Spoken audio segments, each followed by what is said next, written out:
Buen día, ¿se escucha bien ahí? Buen día, Buen día, profe. profe, si se escucha. Profe. Bueno, muy bien. 2 minutitos y empezamos. Bueno, profe.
Muy bien, vamos a empezar entonces. Hoy vamos a hablar sobre situaciones en donde el pH tiende a desequilibrarse.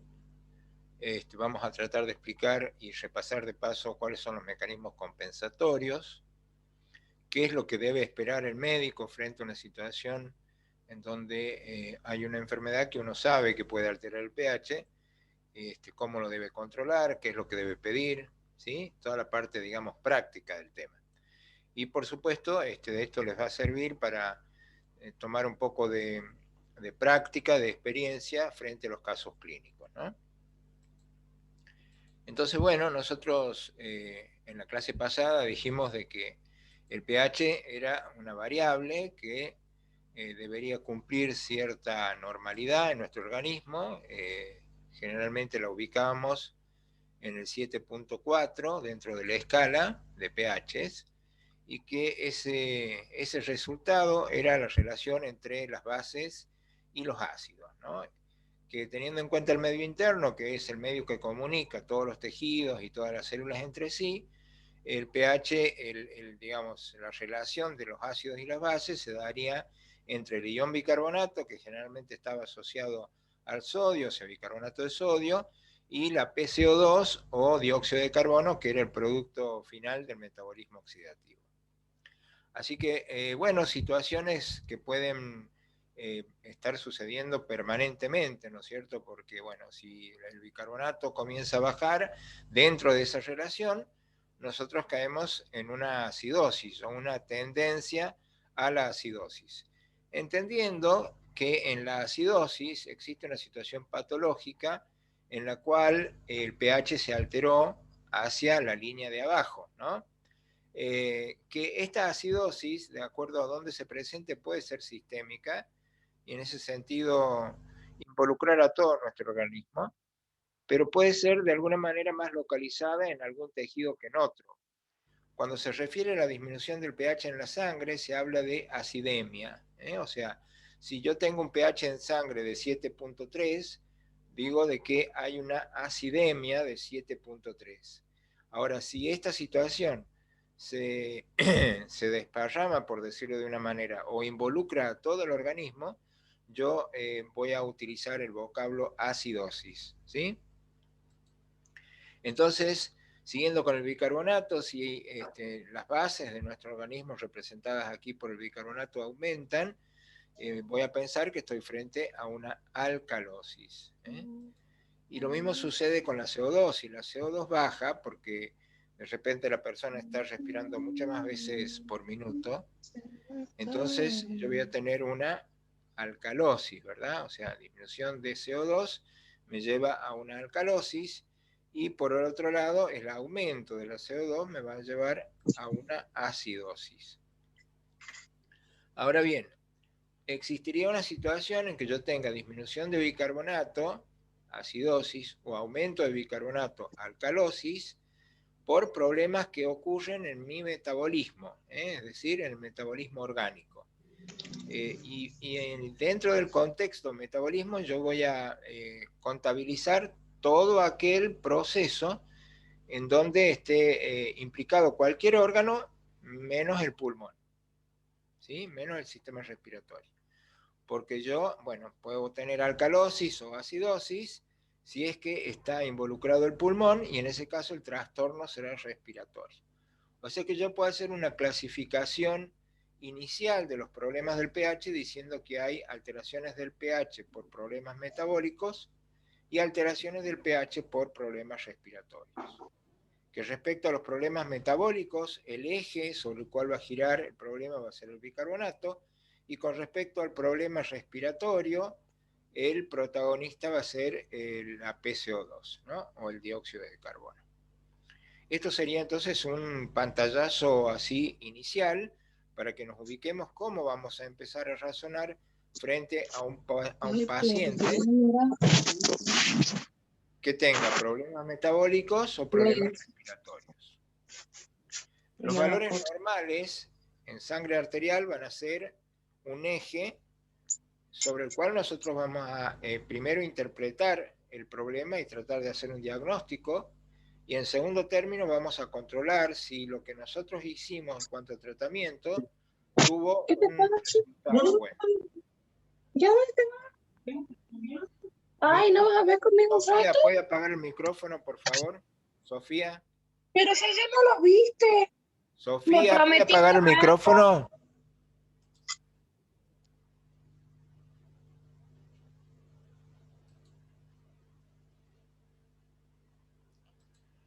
Bien, entonces los valores normales en sangre arterial los vamos a repasar acá.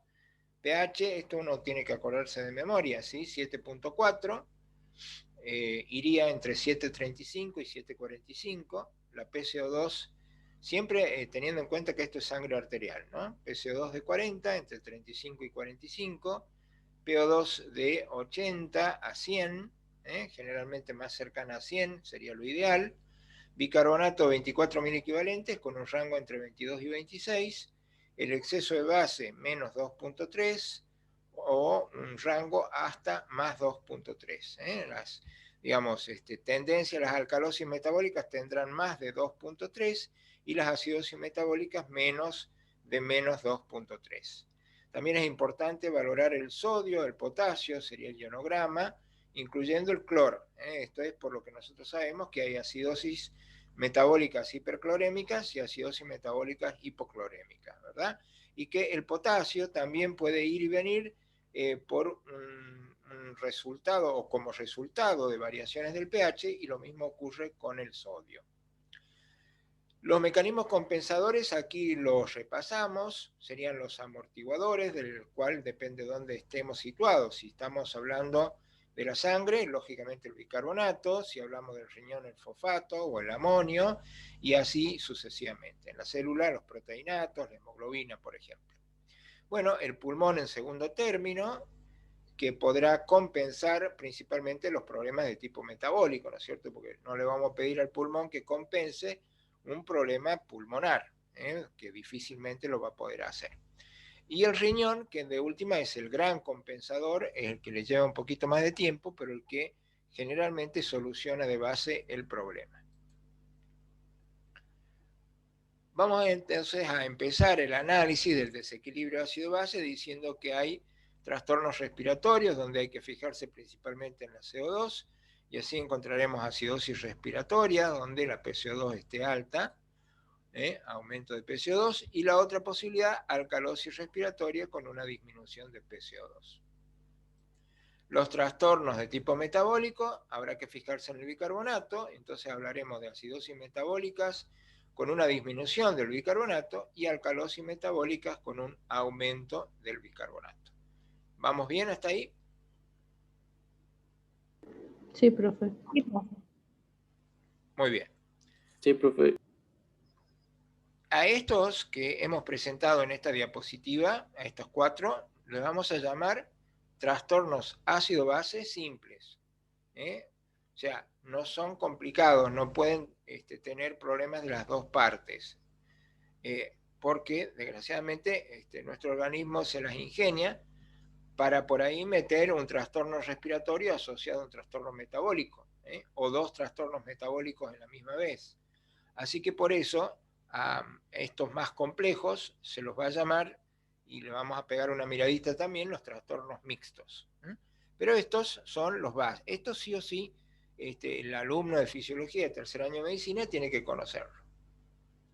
Entonces vamos a empezar el análisis con una acidosis metabólica, en donde por supuesto el principal problema sería la disminución de bicarbonato dentro de la relación bicarbonato-PCO2.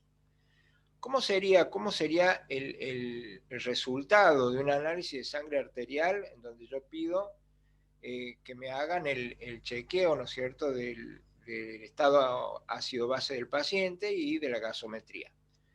Generalmente aquí hay elementos que no figuran en el pequeño cuadradito porque es un resumen, pero acuérdense en que eso en el ticket que ustedes van a obtener de laboratorio le va a figurar todo, ¿no? O sea, la PO2, le va a figurar, en fin, todo esto que está por acá, más el ionograma, en fin, completo. Pero a mí, para entender acidosis metabólica, yo me tengo que fijar en el pH primero, porque digo acidosis, o sea, el pH tiene que estar bajo. Y como es metabólica, el protagonista de lo metabólico es el bicarbonato. Para que sea acidosis, el bicarbonato tiene que estar bajo, si no sería alcalosis. Así que bicarbonato sería lo más importante, por eso acá está en rojo.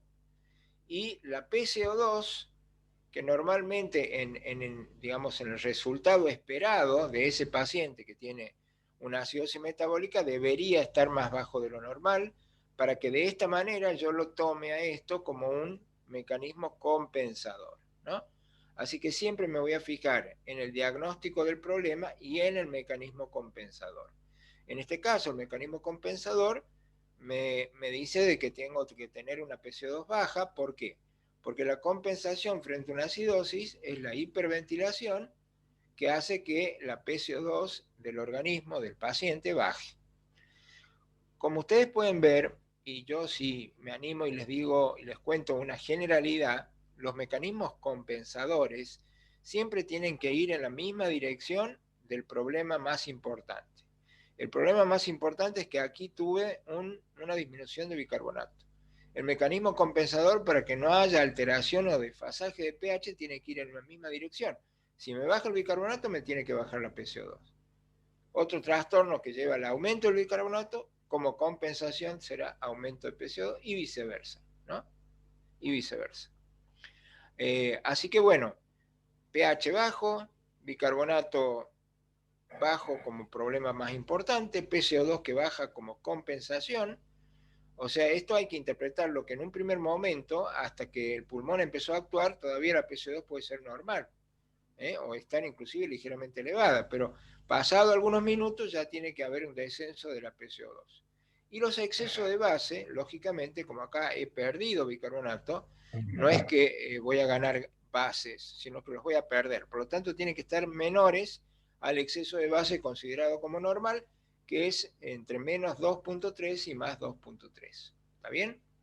Así que si yo hago una especie de ayuda a memoria, ¿no es cierto?, con este problema, puedo decir que aquí el pH va a estar en menos de 7,4, puede estar en 7,3, por ejemplo. Que el bicarbonato va a estar en menos de 24, puede estar en 22, en 20. Que la PCO2 seguramente va a estar un poco más bajo de lo normal, o sea, si 40 es lo normal, yo tengo que calcular que, bueno, puede estar en 35, en 30, es lo que esperaría, siempre y cuando el pulmón compense, ¿no? Y el exceso de base, como les decía, en un valor menor a menos 2.3. Este sería el problema que estamos planteando. Disminución de bicarbonato, especialmente disminución de bicarbonato en el líquido extracelular o en la sangre, implica que la fuente para esa disminución de bicarbonato o la causa puede ser o que se están agregando ácidos en el medio interno, como es la consecuencia de una cetoacidosis diabética. Cuando el paciente diabético está descompensado, el organismo aumenta los cetoácidos, porque utilizará los cetoácidos como una fuente alternativa, ¿no?, de energía cuando no puede utilizar la glucosa, que es justamente el problema del diabético.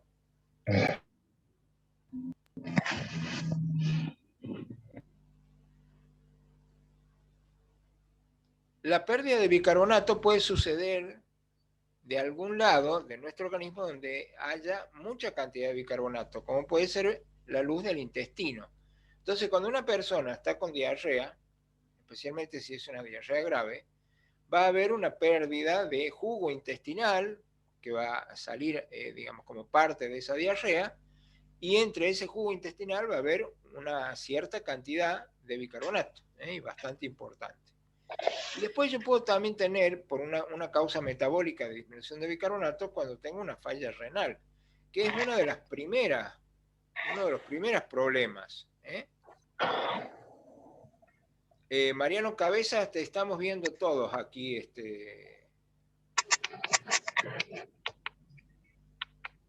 Bien. Decía que una falla renal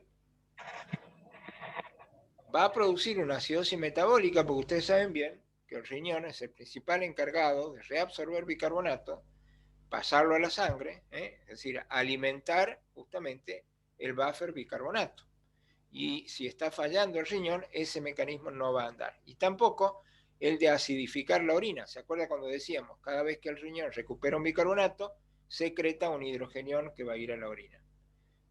Eso al fallar de por sí es causa de acidosis metabólica, porque estos hidrogeniones que no se pueden eliminar van a ir a disminuir el bicarbonato que hay como buffer en el líquido extracelular, y como no se puede recuperar bicarbonato porque está fallando el riñón, no hay quien reemplace esos bicarbonatos usados y la persona entra en acidosis. ¿Se entiende entonces el mecanismo de la acidosis metabólica? Sí, profe. Sí, profe. Frente a esto, ¿qué hace el organismo? Mecanismo compensador. Empieza a hiperventilar. ¿Y por qué hiperventila? A ver, alguien que me explique fisiológicamente por qué empieza a hiperventilar para compensar Para sacar el dióxido de carbono. El dióxido de carbono en ese caso sería el ácido, y lo que tenemos que sacar justamente Perfecto. es O sea, el el ácido en la objetivo acidosis. es bajar la PCO2, ¿está bien? Todos estamos de acuerdo. ¿Sí? Sí, profe. En eso no hay problema. Pero fíjense en la pregunta. ¿Por qué hiperventila el paciente? No para qué. ¿Para qué? Sí, estamos de acuerdo, para bajar la PCO2. ¿Pero por qué? ¿Qué es lo que lo hace hiperventilar?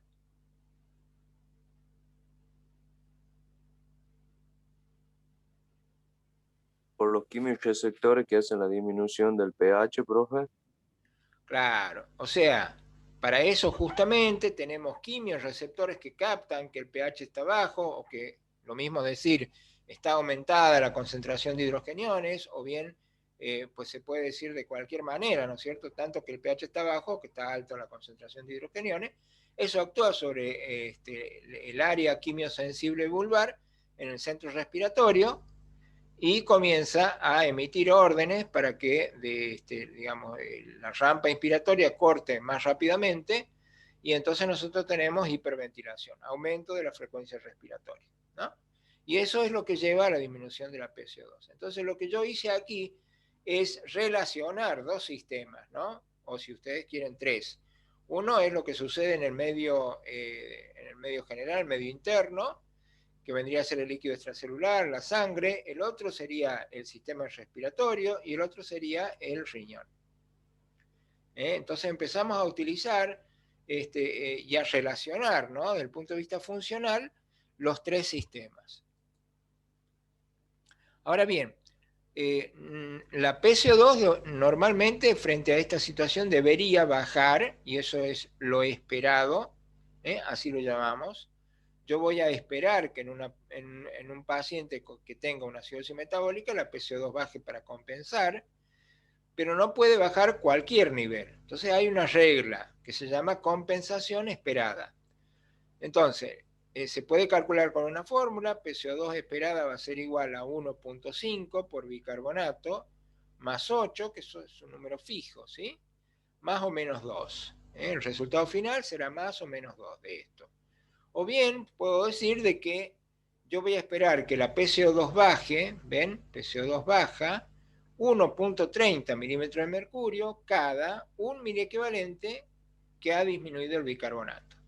Entonces, para darles un ejemplo, si yo tengo con mi paciente, ¿no? Acá, al inicio del problema, en cambio de 24, tengo 23, ¿sí? Entonces, un punto me bajó el bicarbonato.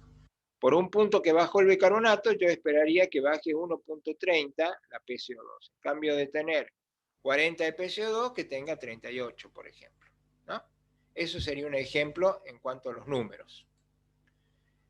Si la causa de la acidosis no es renal, el riñón también puede participar en la compensación.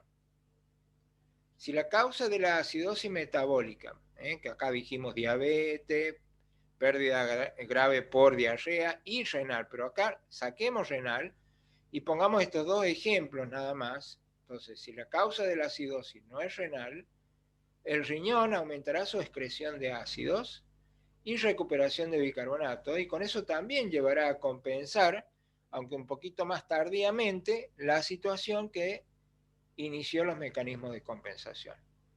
Entonces yo no lo excluyo al riñón como órgano compensador, siempre y cuando no sea él el causante de la alteración, que en este caso puede ser el riñón el causante, pero no siempre. Yo puedo tener una diarrea y con los riñones funcionando perfectamente bien.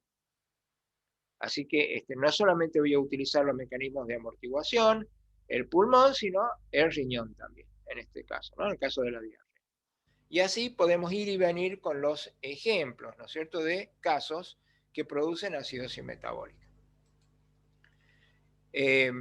Para cerrar un poquito, ¿no es cierto?, el tema con números, yo esperaría que en este caso, que tengo una acidosis metabólica, yo tenga un pH menor a 7,35, o sea, bastante menos que el punto medio, ¿no?, de 7,4, un bicarbonato menor de 24, una PCO2 menor de 40, si es que el paciente está compensando, ¿no es cierto? Y el exceso de base estaría bien disminuido porque se trata justamente de un consumo de bicarbonato, y entonces no puedo considerar la suma de ácidos, sino la resta, de bases, perdón. Entonces tengo un exceso de base menor a menos 2,3. Y aquí podemos agregar una cosita como para complicar y a la vez entender. Esto es lo bueno del oficio, que justamente uno puede tener este tipo de paradojas que ayudan al entendimiento, ¿no es cierto? Yo decía de que la acidosis metabólica se podía clasificar en dos tipos, una con gap alto, o sea, con el anión entre los, digamos, con la diferencia entre aniones y cationes alto, y otra con gap normal, ¿se acuerdan? 12,3, ese era el punto medio, y entonces si yo tengo gap normal es porque he perdido bicarbonato. En cambio, si tengo el gap alto, eso quiere decir que se han sumado ácidos nuevos, ¿no? Esa era otra forma de poder entender el tipo de acidosis metabólica, y eso nos acerca, porque uno se pregunta, bueno, ¿para qué me sirve a mí saber que el gap está alto o que el gap está normal? Y bueno, me sirve para acercarme a la causa. Si yo tengo una acidosis, todavía no sé bien la causa, pero el gap está normal, o sea, tengo un cloro alto, estos son los mismos que dijimos en la clase pasada, los hiperclorémicos, tengo que pensar que la causa es pérdida de bicarbonato y no ganancia de ácidos nuevos. ¿Se entiende? Entonces me acerco al diagnóstico con esto y ya puedo ir tomando algún tipo de, digamos, actitud terapéutica al respecto. Para eso sirve, ¿sí? Así que bueno, esto sería una situación hipotética de cómo se puede presentar una acidosis metabólica, cómo van a estar los gases en sangre, cuál va a ser el mecanismo compensador, alguna de las causas y algún ejemplo numérico, ¿no es cierto? Y también en este cuadrito les puse cómo podemos calcular si la compensación realizada por el pulmón es la adecuada. ¿Mm? ¿Estamos entonces Profe, con acidosis metabólica? profe, disculpe. Diga. ¿Qué es lo que es unión GAP? ¿No estuviste en la clase pasada vos? No, profe. Bueno, Es por eso que te falta. Anion gap es una relación entre aniones y cationes, que se altera cuando se altera el pH. Como en este caso, por ejemplo, el bicarbonato que se pierde es un anión. Entonces, en cambio del bicarbonato tiene que subir otro anión para que se conserve esa paridad de los aniones. Por eso sube el cloro.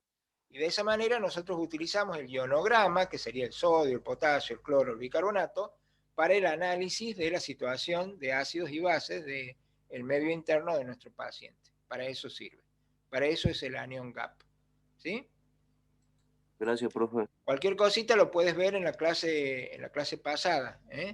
Ahí está también explicado lo que es el anion gap. Profe, Sí. disculpe, ¿podría subir la clase del día 8 de junio, que fue la primera que empezamos con el tema de función tubular? Hasta ahora no me la han pasado. O sea, le puse el PowerPoint, pero la clase grabada todavía no me la han pasado. Ya la Bueno, llamé, pero gracias, profe. están en deuda con esa clase. Bueno, alcalosis metabólica. Alcalosis metabólica, ya no vamos a poner todos los detalles, ustedes me van a ir diciendo. ¿Cómo estaría el pH? Alto. Alto. Primera premisa.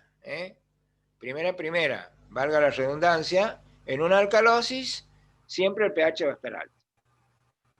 De los dos componentes que conforman la relación entre bases y ácidos, ¿cuál es el culpable si yo digo que es metabólico el problema y tengo una alcalosis? El bicarbonato. El bicarbonato. Por alguna razón, en el organismo de mi supuesto paciente se ha acumulado bicarbonato. ¿Cuáles serían los gases en sangre esperados para este paciente? Tendría un pH elevado, mayor a 7.45, ¿sí? Un bicarbonato que sería el culpable, mayor a 24, para eso tengo que conocer el valor normal para saber que está alto. La PCO2 sería más de 40 si estuviera compensando. Si yo en este caso tengo una PCO2 de 40 o menor, mi pulmón, o sea, el pulmón de mi paciente no está compensando. Para compensar, tiene que ir en la misma dirección, ¿ven? Acá el bicarbonato aumentó, entonces la PCO2 tiene que ir en la misma dirección.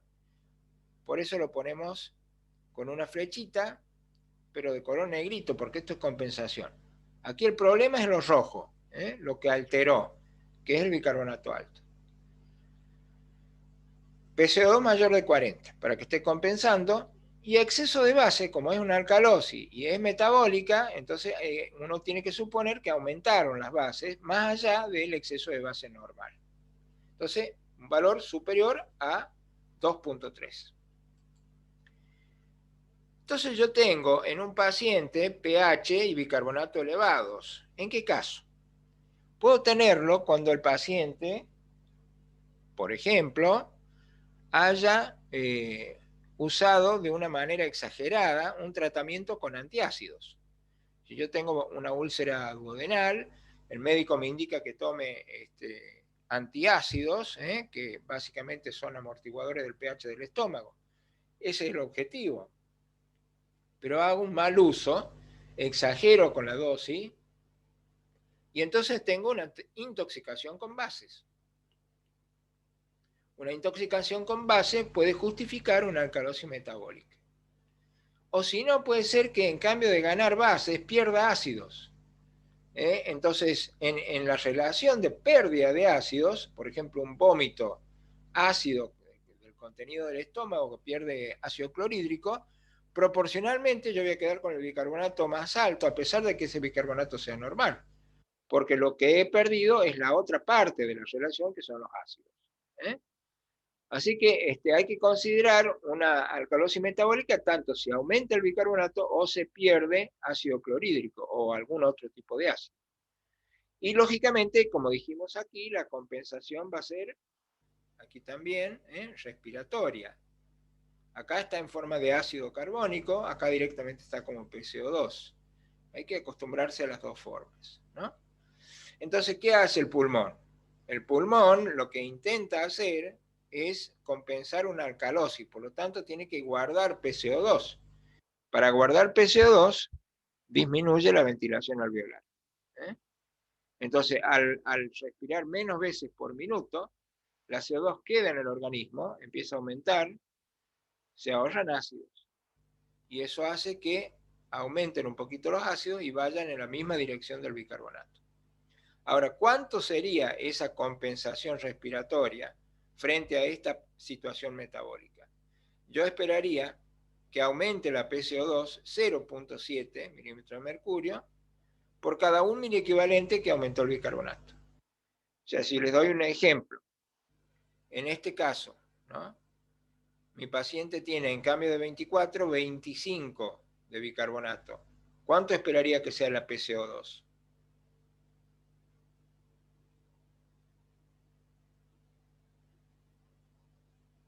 ¿Puede repetir, profe? Yo tengo un paciente que tiene una alcalosis metabólica con un bicarbonato de 25. O sea, un punto más del 24 que sería lo normal. ¿Cuánto esperaría que sea la PCO2 esperada? 40,07. 40,07. Entonces, por cada 1 miliequivalente que aumentó el bicarbonato, tiene que aumentar casi un punto, 0,7, la PCO2. Entonces, ¿cómo hizo el paciente? Hipoventiló, ¿no es cierto? Para guardar ácidos. Entonces, la compensación es por hipoventilación. ¿Se entendió? Sí, profe. Sí, profe. Perfecto. Eso no quiere decir de que el riñón en algún momento no pueda compensar. ¿Cómo compensaría una alcalosis el riñón? Produciendo una orina de qué tipo, alcalina o ácida. Ácida, profe. Ácida. A ver, yo tengo demasiados Alcalina, profe. gases. Alcalina, profe. Ah, bueno, claro. O sea, siempre el riñón va a tratar de sacar lo que está por demás, ¿se entiende? Acá lo que tengo por demás es bicarbonato, entonces el riñón va a usar mecanismos para alcalinizar la orina. Entonces, ustedes se acuerdan que nosotros poníamos el esquema del comportamiento del bicarbonato en la nefrona, y el bicarbonato se filtraba, se reabsorbía, se podía volver a secretar allí al final, en fin. En este caso, lo que va a hacer el riñón es reabsorber menos bicarbonato y dejar pasar el bicarbonato con la orina para que alcalinice la orina. ¿Y cuánto puede llegar a ser el pH máximo de una orina en cuanto a la alcalinidad? Que también lo pusimos. 8. Eso es. Entonces miren ustedes que frente a un pH, digamos, de la sangre, que término medio 7.4, nosotros casi una unidad podemos alcalinizar la orina, ¿no? O sea que ahí el riñón podría colaborar sin problema con el pulmón para que entre los dos logren compensar al paciente. ¿Se entiende? Entonces, siempre que el riñón no esté alterado, hay que darle chance para que también funcione y compense. Siempre entonces acuérdense del principio isohídrico. Primero salen al combate los que están ahí a flor de piel o a flor de sangre, como queramos llamarlo, que son los amortiguadores. En segundo término, si está bien el pulmón, actuará el pulmón. Y en tercer término, el riñón. Pero la tendencia es a que se cumpla el principio isohídrico, en lo cual tienen que actuar todos en la medida de que puedan, ¿no? Muy bien. Vamos a una acidosis respiratoria. Acidosis respiratoria, ¿cómo tendría que estar el pH? Bajo. pH bajo, menos de 7.4. Y si el problema es respiratorio, de los dos componentes de bases y ácidos, ¿cuál es el que está alto? El dióxido de carbono. Claro. O sea, el dióxido de carbono, la PCO2, esperaría yo que en este caso sería mi problema más importante. Entonces, PCO2 alto y el bicarbonato estaría alto si el paciente está compensando. Vamos a poner un hipotético ejemplo de los gases en sangre de este paciente. Va a tener un pH menor a 7,35, una PCO2 arriba de ¿cuánto? 40. Arriba de 40, que es la normal en sangre arterial, ¿no es cierto? Y un bicarbonato compensatorio, que yo para decir, si este paciente está compensando, ¿cuánto tendría que estar el bicarbonato? 25. Ah, o sea, 25. más de 24. Para calcular yo tengo que aplicar la fórmula, para sacar un número justo. Pero yo debería saber de que por lo menos debería estar en más de 24, que es el valor normal, para hablar de una compensación metabólica, porque en este caso el problema es respiratorio y la compensación sería metabólica. Ahora, ¿qué tengo yo en el metabolismo para ayudarme a compensar esta situación y aumentar el bicarbonato? ¿Quién va a salir primero a hacerle lucha, a hacerle frente a esta situación? Los amortiguadores. Los amortiguadores. ¿Bien? O sea, si está aumentada la parte básica, si está aumentada la parte ácida, yo aumento la parte básica. Entonces, el bicarbonato de la fórmula es el que sale a compensar. Y en segundo término, ¿quién solucionará definitivamente el problema? El pulmón. ¿Por qué no el pulmón?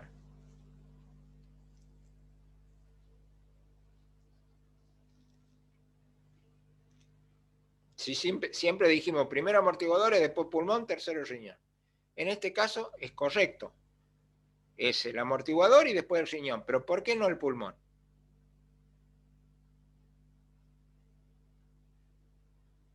Porque el problema es respiratorio. Indudable, del mismo título ustedes sacan ese dato.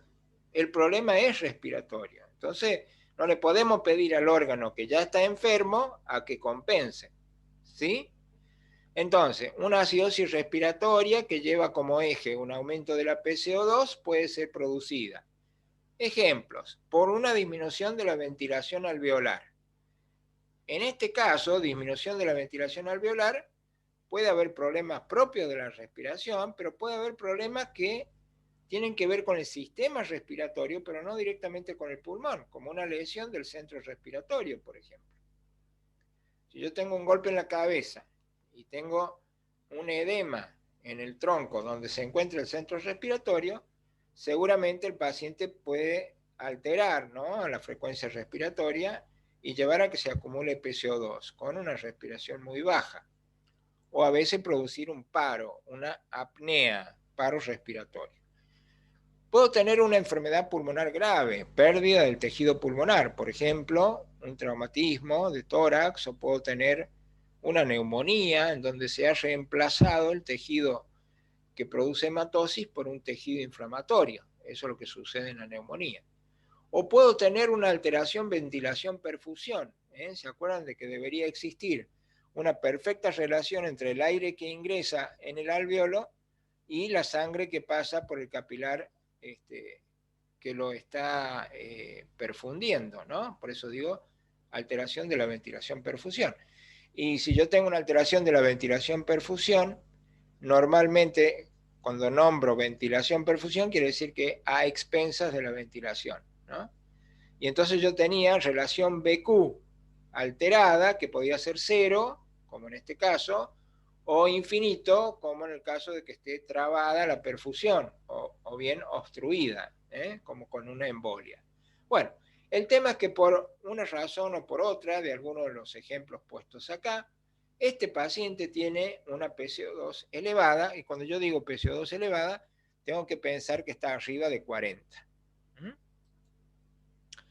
La compensación va a estar a cargo primero de los buffers y después del riñón, porque en este caso no le puedo pedir ayuda al pulmón.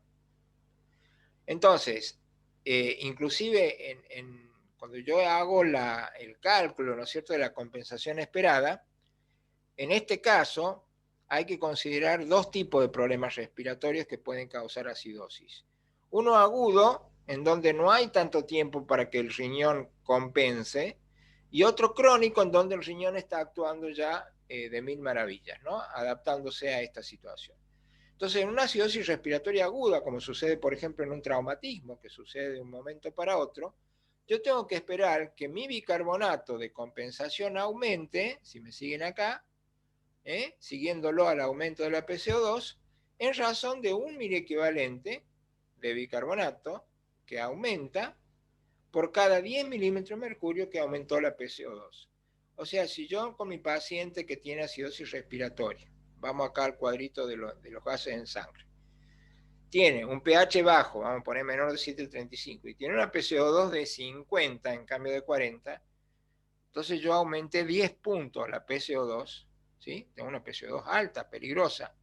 Voy a esperar que el bicarbonato aumente en la misma dirección a razón de 10 por 1, o sea, un miliequivalente de bicarbonato. Por lo tanto, ¿cuánto va a ser el bicarbonato esperado en este paciente con traumatismo, ¿no? De tórax, que ha perdido parte de su pulmón, y eso hace que aumente su CO2, su PCO2. De 40 se fue a 50. De 25 el bicarbonato. Correcto, entonces por cada 10, en este caso de 40 se fue a 50, aumentó 10 veces, un miliequivalente por lo menos de bicarbonato yo esperaría que esté alto, más alto de 24, o sea, compensatorio 25 para este caso. Ahora, si yo tengo un paciente con un EPOC, que tiene una acidosis respiratoria, pero ya de varios meses o algunos años de evolución, este paciente está habituado a tener PCO2 altas, y ya el riñón ha aprendido a compensar y a rescatar la cantidad necesaria de bicarbonato para mantener el pH cercano a lo normal de este paciente. Entonces este paciente puede tener, acuérdense en que el centro respiratorio se adapta a concentraciones elevadas de PCO2, ¿no? Entonces este paciente puede tener 50 de PCO2 de una manera prácticamente crónica, pero el bicarbonato ya no va a ser 25, porque acá cada 10 de aumento de PCO2 el riñón puede trabajar, porque tiene tiempo para hacerlo, y lleva a una compensación de 4 miliequivalentes de bicarbonato. Entonces, ¿cuál sería el bicarbonato esperado para un paciente con EPOC que tenga una PCO2 de 50? 28. 28. Claro, o sea, 4 puntos sobre estos 10 que aumentó la PCO2. ¿Se dan cuenta cómo hay que trabajar los casos clínicos? Sí, profe. ¿Está? Así, bueno, les va a tocar resolver, ¿no? Cada situación. Y estos son, como dijimos, siempre casos de desequilibrio simple. Una alcalosis respiratoria sería la situación opuesta a la que estábamos analizando recién, con un problema primario, o sea, primario significa al culpable, por decirlo, ¿no? En donde está disminuida la PCO2, el paciente respira muchas veces por minuto, tiene una hiperventilación. Y hay una compensación siempre y cuando el bicarbonato bajo baje en la misma dirección de la PCO2. Voy a esperar que tenga un pH mayor a 7,45, porque estoy hablando de alcalosis, que el culpable sea la PCO2 o el trastorno primario, entonces lo tengo que tener menos de 40, y que la compensación estaría a cargo del bicarbonato, que iría en la misma dirección y sería entonces menor a 24. Esto sería una presentación general del problema. Analicemos un poquito. ¿En qué casos puede haber una disminución de la CO2 que me lleve a aumentar el pH y generar una alcalosis respiratoria? Por ejemplo, en el caso de un paciente que aumenta la ventilación pulmonar porque tiene un ataque de ansiedad, entonces está ansioso, preocupado, y no se da cuenta ni siquiera y respira más veces de la necesaria, ¿no? O porque tiene fármacos que estimulan el centro respiratorio como acción colateral y producen un descenso de la CO2. O porque tiene un mecanismo de una toxemia, está invadido por bacterias o por virus que producen una toxina, que es un veneno, que llegado al centro respiratorio estimula para que aumente muchísimo la frecuencia respiratoria. O porque tiene dolor, miren, todo paciente que tiene un dolor importante, un dolor agudo, va a generar como respuesta inclusive inconsciente un aumento de la frecuencia respiratoria. Y eso puede hacer de que descienda la CO2 a punto de que el pH se altere para el lado de arriba, o sea, para la alcalosis. La compensación es por medio, primero de los buffers, Acá si el problema es disminución de PCO2, inmediatamente va a haber una disminución de bicarbonato que le va a seguir. Y en ese sentido, los buffer primero y el riñón después. Entonces, ¿qué va a hacer el riñón para tratar de compensar esta situación en donde está disminuida la PCO2? ¿Qué es lo que va a tratar de hacer? O sea, siempre cuando uno piensa en riñón, tiene que pensar en la orina. ¿Cómo va a ser la orina de este paciente? Acidificar la orina. La orina alcalina. Alcalina. Porque va a Alcalinizar. rescatar los Siempre lo que hidrogenianos. sobra. Bien. Entonces, si este paciente bajó los ácidos, la PCO2, proporcionalmente le quedó mucho bicarbonato, que es lo que tiene que bajar para compensar. ¿Cómo hace el riñón para sacar bicarbonato? Produce una orina alcalina. Lo mismo que dijimos recién en el otro tipo de alcalosis, Oye, la alcalosis metabólica. ¿Se entendió? Entonces el riñón produce en este caso una orina alcalina. También tenemos dos situaciones de esperar la compensación en una situación aguda, por ejemplo, un ataque de ansiedad, por ejemplo. Entonces el buffer intracelular es el primero que va a actuar y entonces va a salir hidrogenión de la célula y a su cambio tiene que entrar un ion de la misma carga, en este caso potasio. Por eso siempre en las alcalosis, especialmente en las agudas, van a tener una tendencia a la disminución de potasio, ¿no? Ahí vemos un ejemplo por qué el potasio es y debe participar en el análisis de los gases en sangre. Sale hidrogenión de la... ¿Se acuerdan del pasaje de transmembrana del potasio? Era una de las maneras que tenía el organismo de regular el potasio, pero indirectamente aquí estamos utilizando el mecanismo para rescatar protones, porque justamente protones son los que tenemos que restituir frente a la pérdida de la PCO2. De alguna manera rescatamos ácidos. Y en esta situación tiene que bajar el bicarbonato para compensar 2 miliequivalentes cada 10 que baje la PCO2. O sea, si yo frente a una situación de un ataque de ansiedad, ¿sí? Pongámosle, estoy hiperventilando. Y entonces en menos de 40 yo tengo 30 de PCO2. ¿Cuánto va a ser el bicarbonato esperado frente a esta situación? 22. 22. Correcto. 2 puntos menos porque yo sé que cada 2, 10. Entonces espero que sea así. Ahora, y si de repente en cambio de tener 22, tengo 20, o sea, he perdido 2 más de la cuenta, ¿qué puedo pensar? Que no Que hay estaría un compensando. mecanismo aparte, hay otro mecanismo que me está haciendo perder bicarbonato. Entonces, ojo con eso. Por eso es el esperado, es muy importante poder calcularlo, porque yo en base a eso sé si la compensación es correcta, si no me paso o no me falta, en donde ya tengo que empezar a considerar otro tipo de alteraciones del pH. Veamos la crónica. Yo tengo un paciente que tiene un tratamiento, por ejemplo, con psicofármacos, fármacos que se utilizan para depresión o para la psicosis, que produce un aumento de la frecuencia respiratoria. Entonces el paciente también ha perdido CO2, tiene menos cantidad de CO2, y yo espero que el bicarbonato esté menor para compensar esa situación.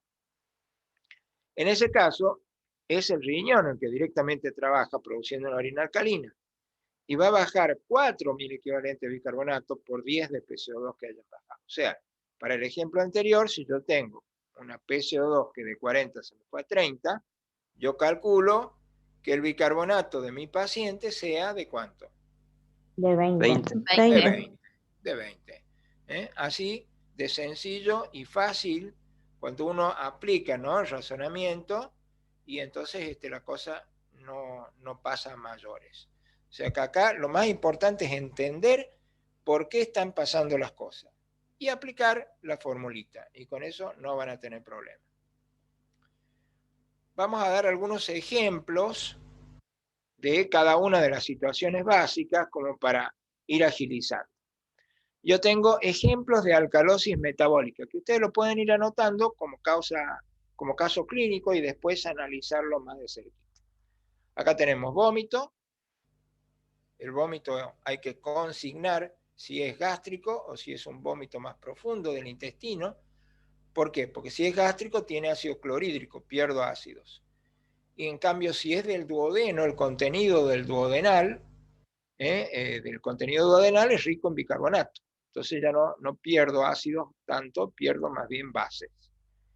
La disminución del líquido extracelular me puede traer una alcalosis metabólica, la presencia de aldosterona y el uso de diuréticos.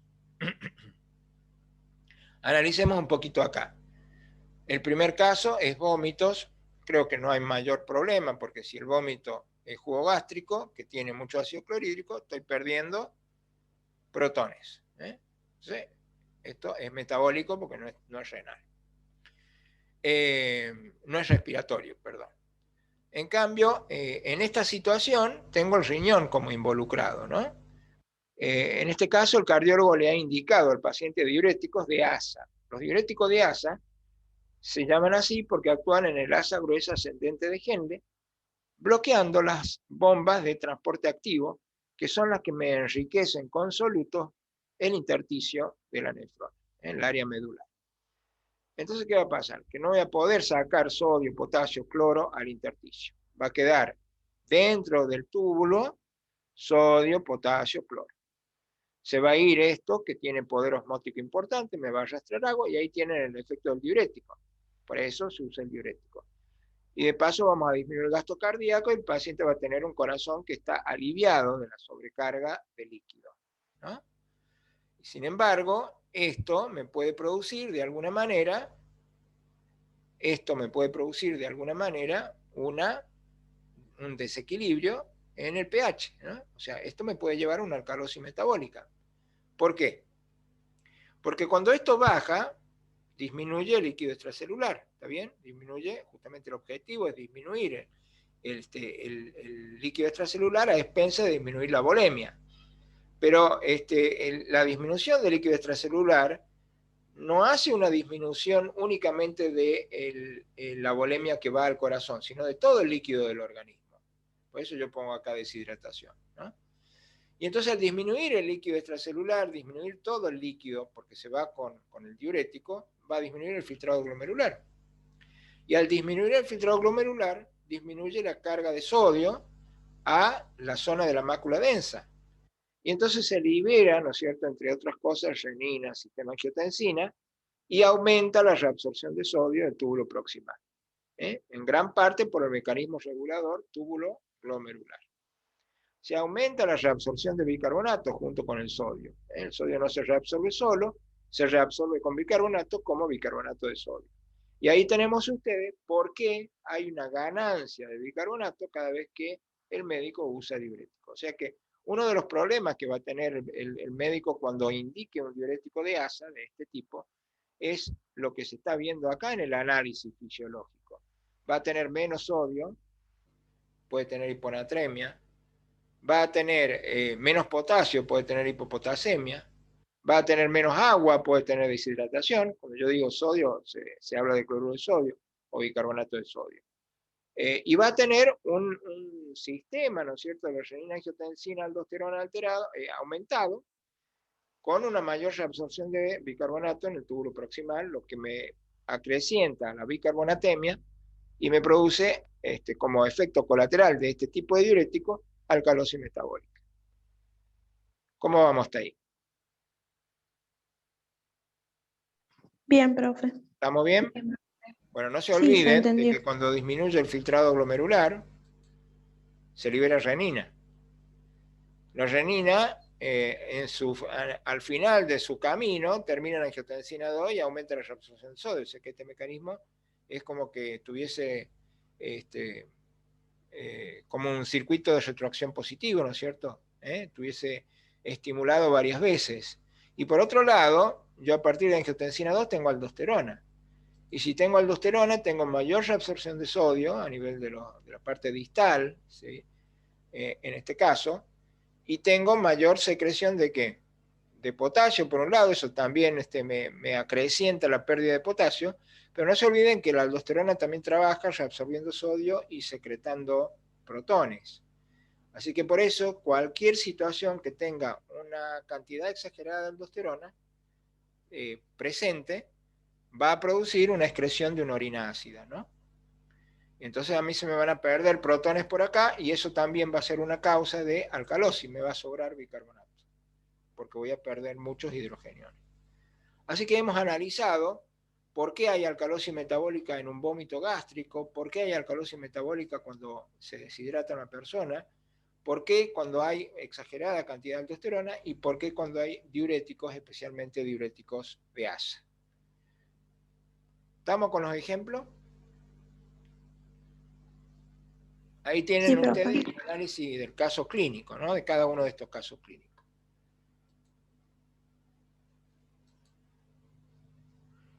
Sigamos practicando un poquito, tenemos 5 minutos antes del recreo. Una acidosis metabólica, pH bajo, bicarbonato bajo. ¿Por qué bicarbonato bajo? Porque es metabólica. Ejemplo, diabetes descompensada. ¿Qué pasa en la diabetes descompensada? Aumentan los cetoácidos. ¿Por qué aumentan los cetoácidos? Porque son energía alternativa, porque no se puede utilizar glucosa. El aumento de cetoácidos me hace que el pH baje. De esta relación, entonces, el pH va a bajar porque se juntan ácidos y se me combina con bicarbonato y lo gasta. Entonces, metabólica, por eso va a bajar el bicarbonato. Y, por supuesto, frente a esta situación, yo necesito una compensación. ¿Cuál va a ser la compensación? ¿Quién compensa en este caso? El pulmón con La hiperventilación. PCO2. Bien, muy bien. Se puede responder de las dos maneras, el pulmón o la PCO2. Para que la PCO2 compense, ¿qué le tiene que pasar?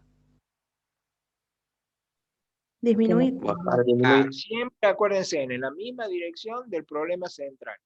En este caso, la PCO2 tiene que disminuir, y para que mi paciente disminuya la PCO2, ¿qué tiene que hacer? Hiperventilar, perfectamente. Entonces, uno de los signos clínicos de la diabetes descompensada, entre otras cosas, es que el paciente tenga una frecuencia respiratoria alta. Si ustedes lo ven respirar a más de 20 por minuto, cuando lo normal ustedes saben bien que es 12, hasta 14, 16, si ya tiene más de 20, hay que empezar a pensar que está tratando de sacar CO2. Y entonces, en un paciente diabético, lo primero que tiene que surgir como sospecha es que esté descompensado. Alcalosis respiratoria. Problema principal, disminución de PCO2. Dijimos recién la ansiedad. Pero a ver, ustedes síganlo al ejercicio. La ansiedad aumenta la frecuencia respiratoria. ¿Cuál sería la consecuencia? Disminuye PCO2, profe. Disminución de PCO2. La disminución de PCO2 que me va a producir en el equilibrio ácido-base. Alcalosis. Alcalosis. Va a producir una alcalosis porque de la relación disminuye la PCO2 frente al bicarbonato que no se altera. Entonces yo tengo una PCO2 debajo de ¿qué? ¿De qué nivel? De 40. Debajo de 40. Correcto. ¿Y la compensación cuál va a ser? La Disminución de bicarbonato. La disminución de bicarbonato que tiene que ir en la misma dirección. ¿Cómo hacemos para disminuir el bicarbonato del cuerpo? Orina. Por Lo sacamos. orina alcalina. Por Perfecto. orina alcalina. Orina alcalina. Entonces producimos una orina alcalina y se acabó el problema, ¿no? Y por último, acidosis respiratoria, que el problema es aumento de PCO2 y vamos a poner aquí un paciente con EPOC. Un paciente con EPOC aumentó PCO2, lo hace en forma crónica. Por eso ustedes en la guardia, cuando van a recibir un paciente que ya tiene antecedente de EPOC y vean que tiene una PCO2 de 50, no se asusten. Generalmente la PCO2 que él usa para manejarse. Consecuencia en su enfermedad crónica. ¿Y este paciente cómo compensa? También aumentando el bicarbonato. Va a ir a aumentar el bicarbonato. ¿Cómo hace para recuperar bicarbonato y aumentarlo? ¿Qué tipo de orina tiene que producir? Una orina Ácida. Ácida. Tiene que reabsorber bicarbonato del riñón. Entonces, lo primero que va a salir a hacerle frente al problema va a ser el bicarbonato de la sangre, porque es el que está ahí más a mano. Y después el riñón que reabsorbe bicarbonato y excreta, no se olviden de esto, protones. Entonces produce una orina ácida. ¿Estamos, chicos? Sí, profe. Sí, profe. Bueno, perfecto. Hacemos 10 minutitos de recreo y enseguida volvemos con algunas otras cositas para hablar un poquito de los casos mixtos, que seguramente no son los que le van a preguntar, a menos que, bueno, que se compliquen mucho, ¿no?, en un examen. Pero por lo general lo que sí se exige es que sepan los trastornos básicos, ¿no? O sea, simples, estos 4 que vimos nosotros acá. Bueno, volvemos en 10 minutos. Bueno, profe. Bueno.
¿Estamos listos? Sí, profe. Podemos seguir. Muy bien. Muy bien. Hablamos un poquito entonces de trastornos mixtos y vamos a decir lo siguiente. Lo primero que hay que mirar, que hay que ver y que hay que tener presente para valorar una compensación es que no va a conseguir normalizar el pH. O sea, una compensación puede trabajar, pero mientras esté esa compensación andando, quiere decir que el pH no está resuelto. Ya que si fuera así, el estímulo de la compensación desaparecería, ¿no es cierto? Esa es la primera premisa que hay que tener. Segundo, ante una gasometría con PCO2 o con bicarbonato alterados y valores de pH normales, entre comillas, debemos pensar que hay un trastorno mixto. Porque si no, si el pH estaría normal, no debería haber compensación, ¿no es cierto? O sea que si nosotros tenemos una PCO2 y un bicarbonato alterado, quiere decir que el problema subsiste, por más que el pH sea normal, entre comillas. Esto sería un trastorno mixto, cruzado o contrabalanceado.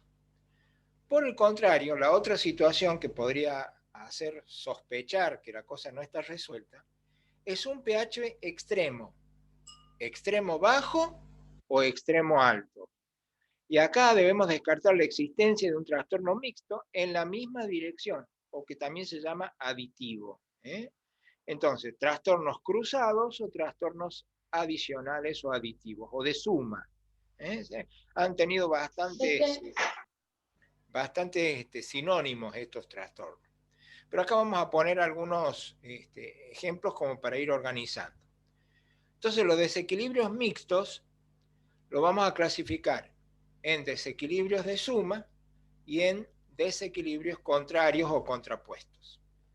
Los desequilibrios de suma, ¿a qué se refieren? Cuando yo tengo una acidosis respiratoria más una acidosis metabólica. ¿Se dan cuenta? O sea, estoy sumando dos trastornos básicos. Nada más que uno es de culpa o de causa respiratorio y el otro metabólico. ¿Qué es lo que me va a hacer llamar la atención en este problema? Que voy a tener un pH demasiado bajo, ¿no? Un pH muy, muy bajo, con una pérdida de bicarbonato y una ganancia de PCO2. O sea, los causantes de los trastornos primarios van a estar alterados. La disminución de bicarbonato me justifica la acidosis metabólica y el ascenso de la PCO2 me justifica la acidosis respiratoria. Entonces, fíjense en ustedes de que es muy difícil compensar esta situación. Por eso el pH en este caso va a ser sumamente bajo. La otra posibilidad es que tenga una alcalosis respiratoria más una alcalosis metabólica, en donde lo que me va a hacer llamar la atención sea un pH extremadamente alcalótico. Y voy a tener las dos justificaciones. Voy a tener una disminución de la PCO2 y un aumento del bicarbonato, o la bicarbonatemia. Y entonces cuando yo tenga esta situación, con un pH demasiado alto, pero que tengo dos causales, entonces, bueno, tengo que ver y empezar a calcular de cada uno de ellos cuál es el esperado. Entonces ahí voy a saber. La otra posibilidad es que tengo combinaciones contrarias. ¿Cómo sería? Cuando tengo una acidosis respiratoria más una alcalosis metabólica. Voy a tener un pH variable, porque por un lado, por la acidosis respiratoria, si me siguen con el cursor acá, yo tengo la PCO2 alta. Y por la alcalosis metabólica acá, yo voy a tener el aumento del bicarbonato. Entonces, si ustedes lo ven, es como que, a ver, yo tengo una acidosis respiratoria, PCO2 alta, hasta ahí voy bien. El bicarbonato va a estar alto, yo pienso en primera instancia que es para compensar, pero cuando hago el cálculo, el bicarbonato está mucho más alto de lo esperado. ¿Se entiende entonces a dónde empiezo a sospechar de que hay un problema agregado? O sea, no solamente tenemos una compensación al aumento de la CO2, o sea, la acidosis, sino tengo agregado una causa que me está sumando bicarbonato. Después tengo alcalosis respiratoria más acidosis metabólica. También el pH puede ser variable. En este caso, la alcalosis respiratoria me va a hacer descender la PCO2. El bicarbonato efectivamente iría compensando para abajo, menos bicarbonato, pero cuando yo hago el esperado para esta PCO2 o para ese pH, veo que bajó demasiado. Entonces es mucho más bajo el bicarbonato de lo que yo esperaría por fórmula. Y en ese caso, lógicamente, tengo que pensar que hay una causa extra que me está haciendo perder bicarbonato y por lo tanto es metabólica. Después tengo una acidosis metabólica más alcalosis metabólica. Miren qué raro. Por un lado, una causa que en el metabolismo haga sumar ácidos. Puede ser una insuficiencia renal, por ejemplo, ¿no? O una diabetes descompensada. Acidosis metabólica me está haciendo suma de cetoácidos. Y una alcalosis metabólica. Ese paciente, por ejemplo, está intoxicado con antiácidos. Está incorporando bases desde afuera. Entonces acá se me está contraproduciendo algo, ¿no? Por un lado tengo una acidosis, por otro lado tengo una alcalosis. Los dos son de causa metabólica. Lógicamente el pH va a ser variable. El bicarbonato y la PCO2 también van a ser variables. ¿Por qué? Porque las dos situaciones descompensantes son metabólicas, por lo tanto, el pulmón puede compensar, pero no sabe para dónde compensar el pulmón. Porque por un lado, para compensar una acidosis tendría que disminuir su frecuencia, aumentar su frecuencia, y para compensar una alcalosis tendría que disminuir su frecuencia. Por eso, la PCO2 es variable. ¿Me van siguiendo hasta aquí? ¿De las posibilidades? Sí, profe. Esto simplemente es título, es presentación. Después, en los seminarios, en los trabajos prácticos, se pueden por ahí animar a llevar algún tipo de caso clínico y resolverlo.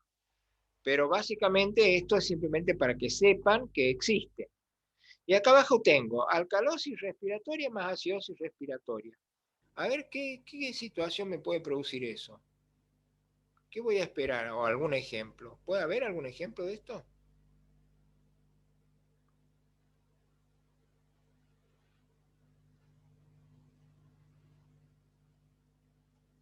Para que yo tenga alcalosis respiratoria, ¿qué tiene que pasar? ¿Qué tiene que Pero pasar? en relación, Disminuye la PCO2, Tiene aumenta una- la pulmonar. Claro, para hablar de alcalosis respiratoria, digo que disminuye la PCO2 por un aumento de la frecuencia respiratoria, ¿verdad? Sí, profe. Bueno, y para hablar de acidosis respiratoria, Aumenta la PCO2. y la frecuencia respiratoria,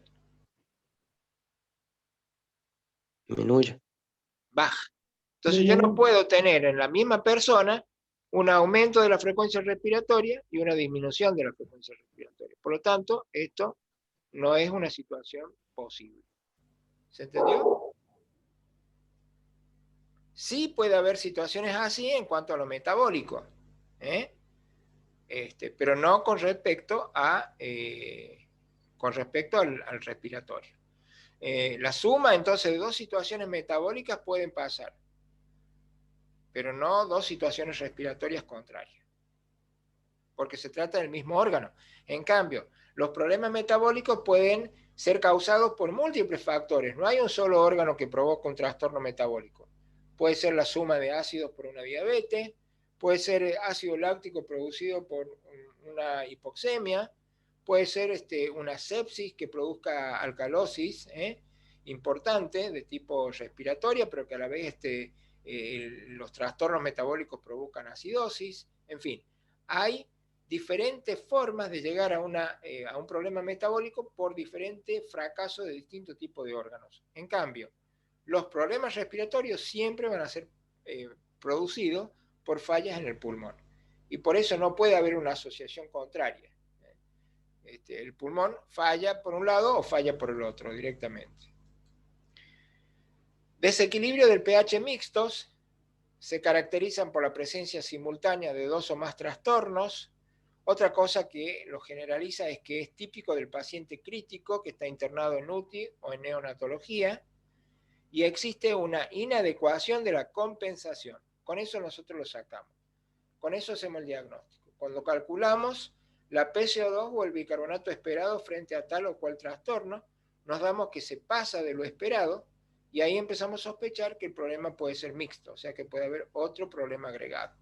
Entonces, por defecto o por exceso de la compensación.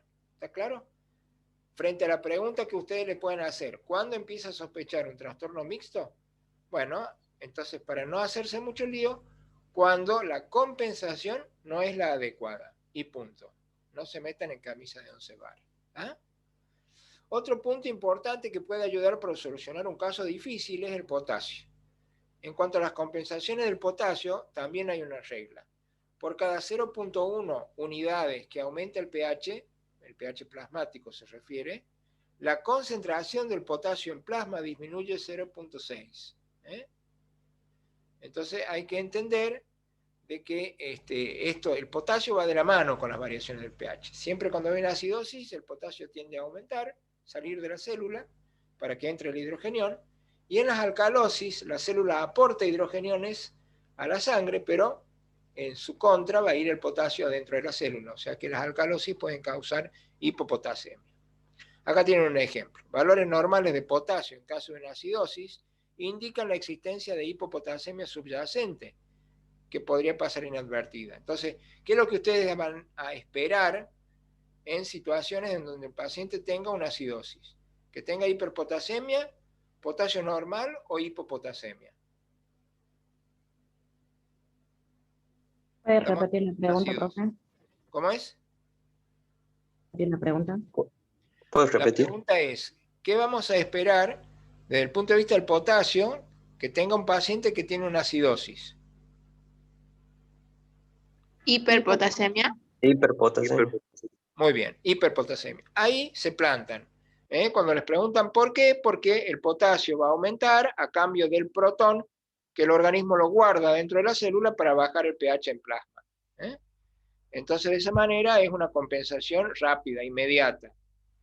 Eso no se trata de un órgano que esté trabajando, sino de un traspaso de potasio transcelular. Hablamos también del concepto del límite de una compensación. ¿Hasta cuánto puede compensar un órgano, ¿no? O sea, el pulmón o el riñón. No solo es importante si la respuesta secundaria es la adecuada, o sea, la compensación, sino también los parámetros mismos de ella. Entonces, en las acidosis principalmente metabólicas, las cifras de bicarbonato inferiores, que es lo que va a caracterizar una acidosis metabólica, no pueden ser menos bajas de 5 milimol, porque eso indica realmente una capacidad de tamponamiento agotado. O sea, cuando ustedes tengan una acidosis metabólica con un bicarbonato de 5 o menos de 5, digamos que el paciente está crítico, porque los mecanismos de compensación frente a eso han fracasado. Ahí ustedes tienen que actuar como médicos, agregarle, ¿no es cierto?, al paciente lo que le esté faltando. En este caso, bicarbonato, por supuesto. Entonces se le pone bicarbonato endovenoso. Valores extremadamente bajos, por ejemplo, menos de 15 milímetros de mercurio de PCO2, acuérdense que lo normal es 40, ponen de manifiesto que la capacidad respiratoria compensadora está alcanzando su límite. O sea, no pueden tener una compensación del pulmón con una PCO2 que baje de menos de 15. Porque de progresar este trastorno puede sobrevenir un grado letal de acidosis. O sea, usted tiene una acidosis metabólica, empieza a compensar el pulmón, baja la PCO2, pero no puede bajar a menos de 15. O si baja a menos de 15 la PCO2, quiere decir que hay como que ha sobrepasado el mecanismo de compensación y el estado del paciente es crítico. De su trastorno, por supuesto. En este caso sería justamente una acidosis metabólica. O sea, el pulmón puede compensar, pero tiene este límite. Y el metabolismo puede compensar, pero tiene este límite. Entonces hablamos de desequilibrio mixto, si hacemos algún ejemplito como para que, digamos, cerrar el tema, y podemos decir, yo tengo un paciente que tiene un trastorno del pH o causado por un aumento de los ácidos, ¿no? O sea, como generalidad. Y puedo decir que si se trata de un paciente con enfermedad pulmonar crónica, esto sea aumento de PCO2. ¿Bien? Entonces, el aumento de PCO2 por parte, digamos, de la descompensación inicial en un paciente pulmonar crónico. Hasta ahí no hay problema. Yo espero que el pH de este paciente sea bajo, que tenga una PCO2 alta, y el bicarbonato tiende a aumentar para compensar. Eso hasta ahí es un trastorno sencillo, básico. Pero aquí, que en el mismo paciente, de repente puedo tener un problema de una disminución del ácido. fíjense que a propósito yo puse ácido carbónico y no puse PCO2, que este ácido puede estar como hidrogenión también. ¿Y dónde lo justifico? Justamente en el mismo paciente que tiene enfermedad crónica, pero se ha comido una pizza que estaba en mal estado y tiene un vómito gástrico severo, una gastroenteritis. Eso puede pasar. Un paciente que tiene un EPOC se come algo que está en mal estado y tiene vómitos gástricos severos. Entonces aquí pierde hidrogeniones, o sea, pierde ácidos. O sea, por un lado los aumenta por su enfermedad pulmonar y por otro lado los pierde porque tiene un problema gástrico asociado en este momento. Y entonces tiene una disminución de ácidos por la disminución del ácido clorhídrico que está sacando afuera por el vómito. En base a esto, el paciente va a tener un pH que tiende a ser alto, porque pierde ácidos, un bicarbonato que proporcionalmente no es que sea sumado, sino que proporcionalmente queda alto porque se ha perdido protones, y tiene una PCO2 alta, teóricamente, como para ir compensando esto. Eso sería si fuera simple. Pero acá, ¿cuál es el problema? Que yo tengo los dos problemas en el mismo paciente. Entonces, acá tengo un problema en donde tengo asociado, por un lado, una ganancia de ácidos y por otro lado, una pérdida. O sea que este es un trastorno de tipo mixto contrapuesto. No mixto asociado, sino mixto contrapuesto. Cuando yo sumo las dos posibilidades, qué es lo que sucede en el medio interno de ese paciente, me voy a encontrar con un pH que puede ser normal o invariable, porque por un lado lo tengo bajo por esto, pero por otro lado lo tengo alto por esto. ¿Me van siguiendo? Con una PCO2 que tiene una tendencia a ser alto porque el trastorno primario de este paciente va a predominar. Y por otro lado, el bicarbonato también va a tener que ser alto porque en este caso proporcionalmente quedó alto frente a la pérdida de clorhídrico. O sea, si ustedes ven los dos puntos rojos, que son los problemas principales o cardinales de cada trastorno por separado, vemos que la solución final es esta. Es un paciente con un pH normal, pero cuando ustedes miran las variables, tiene una PCO2 alta y un bicarbonato alto. Entonces de repente yo digo, bueno, pero ¿cómo llego al diagnóstico? Y bueno, tengo que tomarme el trabajo de hacer para una PCO2 alta, ¿cuál sería el bicarbonato esperado? Y para una bicarbonatemia alta, ¿cuál sería la PCO2 esperada? Por supuesto que en el contexto del médico que está acostumbrado a este tipo de paciente, que es el médico de terapia intensiva, él ya va a saber que se trata de un paciente, o sea, no nos tenemos que salir de la clínica. Si yo tengo un paciente con enfermedad pulmonar, lo primero que voy a considerar como posible en ese paciente es que tenga la PCO2 alta. Y voy a justificar esto por ese lado. Y entonces yo me tengo que ir a la bicarbonatemia y calcularla, cuál sería la esperada para esa PCO2. ¿Y qué es lo que voy a tener acá? Que la bicarbonatemia de ese paciente va a ser más alta de la esperada. Entonces voy a tener una acidosis respiratoria asociada a una alcalosis metabólica. ¿Y por qué alcalosis metabólica? Alcalosis metabólica porque ha perdido clorhídrico, ha perdido un ácido. Pero la PCO2 es más alta que la esperada para esta alcalosis metabólica. Y para esta acidosis respiratoria, el bicarbonato es más alto que lo esperado. Entonces, un exceso de bicarbonato siempre va a ser una alcalosis metabólica. Y un exceso de CO2 va a ser, por supuesto, un problema respiratorio asociado frente a la alcalosis metabólica de base. Entonces, la interpretación de un problema, no guiársela, digamos, qué es lo que nos queda a nosotros en este caso clínico. Primero, no dejar de pensar en la clínica del paciente. El paciente con enfermedad pulmonar, siempre sospechar una acidosis respiratoria. Y un paciente con vómitos severos, de gástricos, siempre tener presente la posibilidad de que tenga una alcalosis metabólica. ¿Cómo sé si el vómito es gástrico? Hay unas tiritas de papel que marcan el pH. Entonces ustedes en el vómito ponen la tirita y ahí les va a marcar el grado de acidez. Si le marca un grado de acidez importante, un pH de 2 o de 4, es el pH del jugo gástrico. Entonces ahí no hay más que dudar, ¿no? No se puede dudar, se sabe que el vómito es de característica gástrica. En cambio, si tiene un pH alcalino el vómito, pensar de que viene o proviene del duodeno. O puede tener, por ejemplo, un exceso de bilis en el estómago. Por eso vomitó, pero tiene, en este caso, más cantidad de bicarbonato que de ácido clorhídrico. Pero bueno, estos son, como les decía yo, los pacientes complejos. Estos son los pacientes que uno primero se tiene que parar como médico a mirar qué tipo de paciente tiene clínicamente y después pedir los gases para hacer el análisis gasométrico. Y una vez que uno tiene el análisis gasométrico y las cosas no cierran, no es porque está equivocado el aparato, especialmente si uno pide una segunda vez y le da lo mismo, sino porque el paciente tiene un trastorno más complejo de lo que normalmente esperaríamos como médico. ¿Se entiende entonces esto, el razonamiento? Profe, ¿y cómo se compensaría entonces?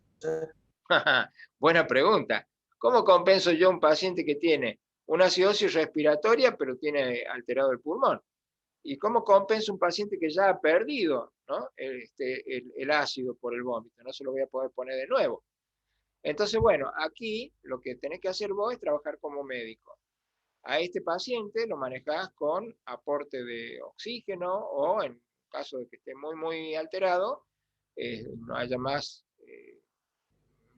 no tengamos más tiempo por el tema de la acidosis respiratoria que tiene, y lo tenés que manejar con respirador, o sea, con mecanismo artificial. Y a este paciente, como has perdido clorhídrico, protones, y bueno, no hay otra, a veces le tenemos que devolver algún tipo de ácido por una sonda nasogástrica, directamente. O muchas veces podemos hacer inclusive algún tipo de operaciones más complejas con un tipo de respiración diferente. Pero eso ya es territorio de la terapéutica, y lógicamente de lo que sabe hacer cada servicio y qué protocolo tiene. Pero básicamente es eso, manejar ya la parte de terapéutica en forma artificial. Ya no le podés exigir al cuerpo que solucione el problema, al cuerpo de tu paciente. A este paciente con enfermedad pulmonar, lo conectamos al respirador y lo respiramos más veces por minuto para tratar de sacar CO2, por un lado. Y por otro lado, a este paciente le devolvemos algún tipo de ácido por sonda nasogástrica o por algún otro mecanismo. También lo que se puede hacer es darle algún fármaco que tenga una tendencia a acumular ácidos, como puede ser, por ejemplo, los inhibidores de la anhidrasa carbónica, ¿no? Un diurético. Pero bueno, hay formas y lógicamente son artificiales. Por eso son pacientes complejos que generalmente están en terapia intensiva. ¿Alguna otra duda sobre el caso? No, profe. Muy bien, entonces para terminar y hacemos un resumen, lo que nosotros consideramos como alteración del pH lo tenemos que comprobar con una muestra de gases en sangre arterial.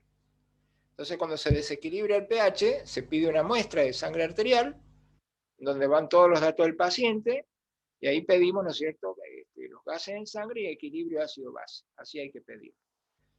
Vemos el pH, lo primero que miramos. Si está en menos de 7,35, no hay duda, estamos en una acidosis. Esa acidosis puede ser metabólica o respiratoria. Va a ser metabólica cuando el bicarbonato esté en menos de 24, y va a ser respiratoria cuando la PCO2 esté más de 40. Seguimos, si fuera una acidosis metabólica, tendrá una compensación respiratoria, y para hacerla tendría que tener menos de 40 de PCO2. Si fuese la acidosis respiratoria, la compensación sería renal, y para eso tenía que tener un bicarbonato alto en la misma dirección de la PCO2, mayor a 24. Por el otro lado, si tiene un pH mayor a 7,45, tiene una alcalosis. Puede ser metabólica o respiratoria. La alcalosis será metabólica cuando el bicarbonato esté arriba de 24, y será respiratoria cuando la PCO2 esté en menos de 40. La compensación de la alcalosis metabólica es respiratoria con una PCO2 mayor de 40, y la compensación de la alcalosis respiratoria es renal con un bicarbonato en menos de 24. Bueno, esto lo tienen ustedes en el libro, así que también lo pueden ir leyendo por ahí y viendo también algunos ejemplos clínicos que trae el libro, ¿no? Lo que estamos viendo en esta última diapositiva es lo que se llama un normograma. Eso por ahí también puede tener, esto lo pueden tener ahí en el celular, en donde lo que tienen son las variables con las cuales trabajamos para los gases y para los desequilibrios del pH. En la parte de abajo, en la horizontal, ustedes tienen pH, valores de menor a mayor, con un pH de 7,4 como normal, ahí. Tienen PCO2 desde menos a más. Tengan cuidado de que la PCO2 pega la curvita acá, ¿ven? va 10, 15, 20, 30, 35, 40, 50 y sigue. Y también, ¿no? Lo normal sería 40, ahí tienen el percentilo, digamos, la línea de la normalidad. Y por otro lado, también tenemos acá a la izquierda bicarbonato, valores de menos a más, con un valor normal de 24, que nos llega aquí a la esfera de la normalidad. Entonces, en el paciente tipo, en el ejemplo, tenemos un pH de 7,25, está marcado por esta estrellita negra. Tenemos una PCO2 de 60, ¿ven? PCO2 de 60, la pongo acá, la voy posicionando, ¿ven? Y un bicarbonato de 24, lo posiciono acá. Trazo el cruce de todo esto, lo sigo a esta de 60 y me voy acá, ¿ven? ¿Dónde termina? Se cruza con el bicarbonato de 24 y se cruza con 7 y pico, o sea que cae en el rojo. Y el rojo dentro del normograma es acidosis respiratoria aguda, ¿no? Esto es lo que, entonces rápidamente ustedes tienen un diagnóstico. Después lo pueden razonar, decir, bueno, si yo tengo un pH tan bajo, tan ácido, y una PCO2 tan alta, ¿eso qué quiere decir? Que no hubo tiempo para compensar, por eso es agudo. El bicarbonato todavía no ha cambiado. Si fuese más crónica, el bicarbonato se hubiese corrido, ¿no? En el sentido de ir en la misma dirección de la PCO2 y hubiese compensado. En este caso, 2 veces 10 y por lo menos 2 puntos el bicarbonato estaría más alto. Pero bueno, esto es un ejemplo, es útil, pero lógicamente ustedes, primero como alumno y después como médico residente, tienen que hacer el análisis razonado, o sea, no sacarlo con el normograma, sino con el razonamiento y poder justificarlo, poder defenderlo. ¿Está claro lo del normograma? Sí, profe. Muy bien. Ese sería el diagnóstico, acidosis respiratoria aguda. Bueno, regla de la compensación esperada, esto es simplemente para ponerlo escrito y que lo tengan anotadito solamente así, a la compensación respiratoria de las alteraciones metabólicas y la compensación metabólica de las alteraciones respiratorias. Y para despedirnos de la clase de hoy, así es como tienen que pedir. Solicito gases en sangre arterial y equilibrio ácido-base. Y lógicamente firmar. Entonces, en un recetario del hospital o de donde ustedes estén trabajando, piden de esa manera el análisis del pH y del medio interno. ¿Alguna otra duda, chicos? Tema bastante pesadito, pero más que nada es razonarlo y de esa manera se hace mucho más liviano. Cuando uno lo quiere estudiar de memoria, ahí se arma el problema.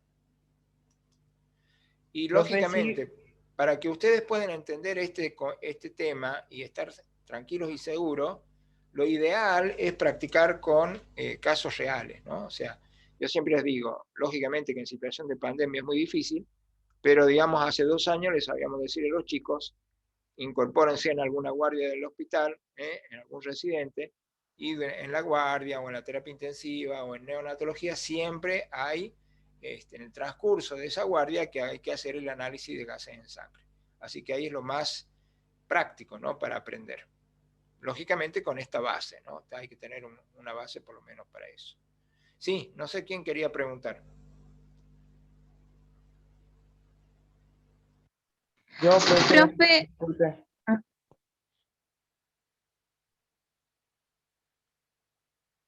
Sí, Juan. Profe, disculpe, lo que vimos está en el capítulo 31. Sí. Ah, bueno, gracias, profe. Profe, con esto ya terminaríamos lo que sería renal. Con esto terminamos renal, correcto. Y la próxima clase que vemos. La próxima clase es sobre digestivo. Que son los 3 temas que entran en el segundo parcial. Entra respiratorio, renal y digestivo. Gracias, profe. Muy bien. Gracias, profe. Sube el power más tarde, profe, por favor. Subimos el power, no hay problema. Gracias. Chao, chicos, nos vemos, gracias. Chao, profe, hasta luego. Chao, profe. Chao, profe, gracias. Gracias, profe.